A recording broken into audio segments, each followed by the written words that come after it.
And we're going to do something. Bob and Karla are going to come and share a little testimony, some testimony time. A little bit about Operation Christmas Child. You guys come on ahead and come. Give these guys a hand when they come, if you would, please.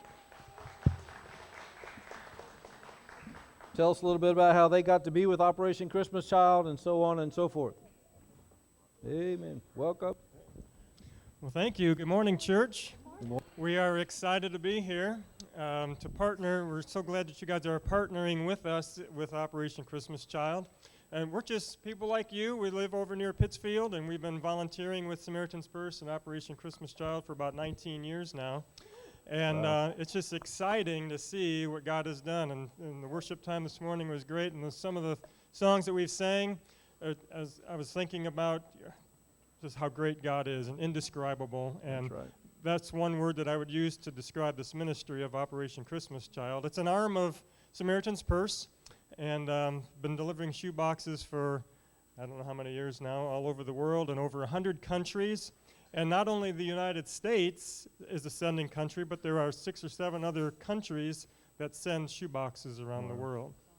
So we're here to share our excitement with you. You can catch the vision of what it's all about.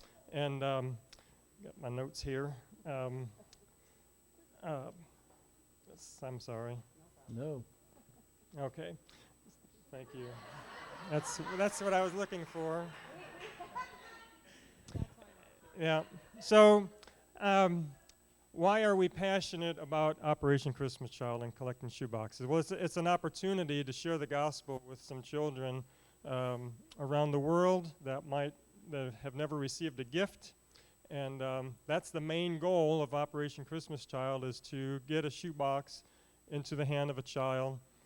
It's not what's in the box, though. There's going to be school supplies, there's going to be toys, there's going to be personal hygiene items, but the main thing that's in the box is the gospel that's presented to the children. And each child, when they receive a shoebox, is going to get a booklet like this in their own language. It's called The Greatest Gift. So, like I said, the shoebox is a great gift, but this is the greatest gift. It's the story of Jesus. They're going to get that in their own language.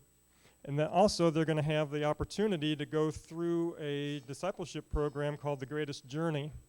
And it's a 12-week discipleship program that each child will have the opportunity to go through. And when they're done with that, they will receive a New Testament in their own language. And so those are some of the things that they'll get, not only the toys and the hygiene items and the school supplies, but they'll have the opportunity to go through this Greatest Journey discipleship program. And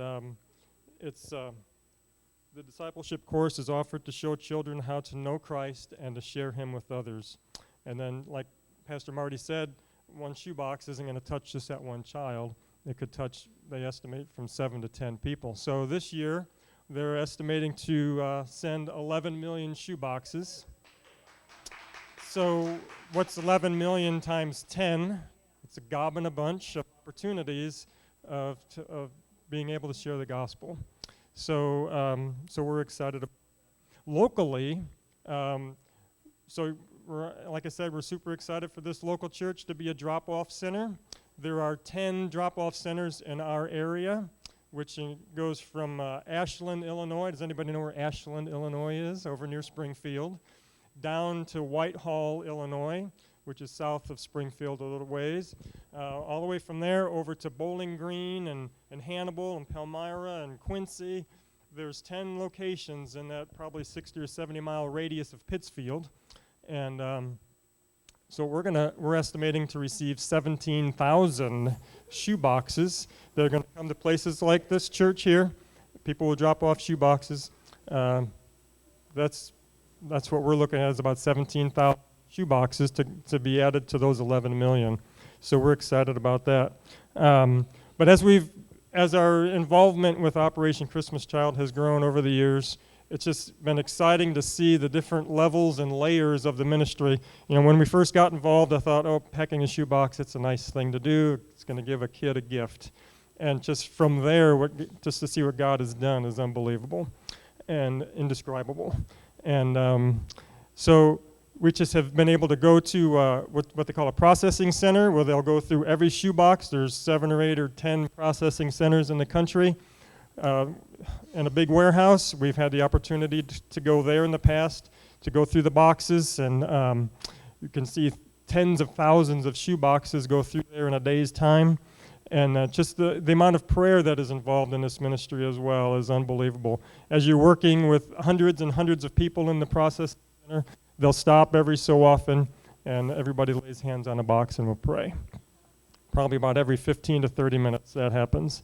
So, and Karla can attest to, she's on the prayer team, and we've met some folks here that are involved in the prayer team, and I'm not involved on that prayer team, but I'll see the emails come through to Karla, and just it's amazing. You know, we think of the shoebox, what it's going to do for a child overseas, but it's also exciting to see what happens on what we call this side of the shoebox in the ministry, that it just get to team up with great people like you, and it's encouraging to us. And so we not only have what happens on the other side of the shoebox at its final destination, but how it builds up everybody here on this side and as gospel opportunities, because not everybody that packs a shoebox and will bring it here is a believer.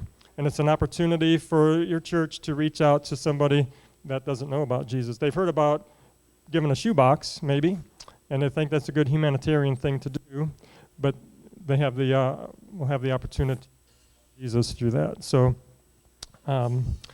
it's a miracle that these boxes get to their final destination. It's just, if you've ever traveled abroad to a different country and you've had to go through customs, it's quite a process to get yourself through customs. Trying to imagine getting 11 million shoe boxes through customs.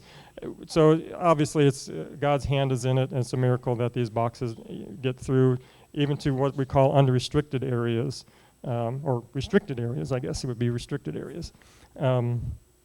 So one last thing I want to leave with you, the target audience of a child to receive a box is between 4 and 14 years old, and according to Bibles for Children organization, 85% of the people that will come to know Jesus come to know him between the ages of 4 and 14. So that's the target audience. That's not why that's the target audience, but that's the target audience of a child, is to 4 to 14 years old. So I'm going to let Karla tell you some stories about Operation Christmas Child, and maybe help you catch the vision even more of why we think this ministry is so great. All right. I enjoy hearing those reasons. Those are a lot of great things that Bob has said. But what I want to focus on is 2 more reasons why we pack shoe boxes. Maybe you know the story of Kalulu in Nairobi, Kenya, Africa, who often felt forgotten, especially at Christmas time. It just reminded him that he never had received a gift in his life. And it reminded him of his poverty, and he knew his family loved him, but he also knew that it was hard growing up in the slums of Nairobi, Kenya. He lived with his 6 siblings in a 1-room shack, as well as other family members, and at night they would sleep on the bare floors. So he felt overlooked and ignored and looked down upon. Many days Kalulu was hungry and without food. In the slums, because that's how you survived and that's how you got food. But something inside him said, don't. Hold on. Just hold on. So when Kalulu was 11, do we have anybody in here who's 11? Okay. When Kalulu was 11, he felt like there was no more hope in sight. But that's when he received a shoebox from Operation Christmas Child. And the shoebox was filled with school supplies and hygiene items and toys, a lot like this one. But there was one special gift in there, and it was a flashlight. When he received that box, it sent him a clear message that somebody loved him. When he got the flashlight, though, he felt very special, because this flashlight, he said, was used to light his way home in the slums, which the slums don't have electricity. Other children in the neighborhood started to follow him, and he guided them home with his light. At night, he would say, I could light my way through the slum, and it made me feel like a leader. Kalula also said that in a society like the poverty of Nairobi, Kenya, there's no one really to look up to. But all he needed was a glimpse of light. And that glimpse of light came to him through the gift of a shoebox. Kalula said, it lighted my life, not only outside but inside. And it was the light of God. Or maybe you've heard the story of Layla in Bosnia in 1993, a war-torn country where the borders were closed and no humanitarian aid was allowed in. I really like that part. Little to no food was on the shelves at the stores. And many days Layla went hungry. Layla's mom made her go to school that day, even though she didn't want to go because life was so hard. She felt hopeless. She was hungry. And she had no shoes to wear except for a pair that her brother had given her, that her dad had wired together, that still had holes in it. So when she left that morning for school, she closed the door and she thought, maybe, perhaps, I won't come home tonight. On the way to school, she chose to walk through fields that she knew there were landmines. And she chose to take a path to school where there were snipers.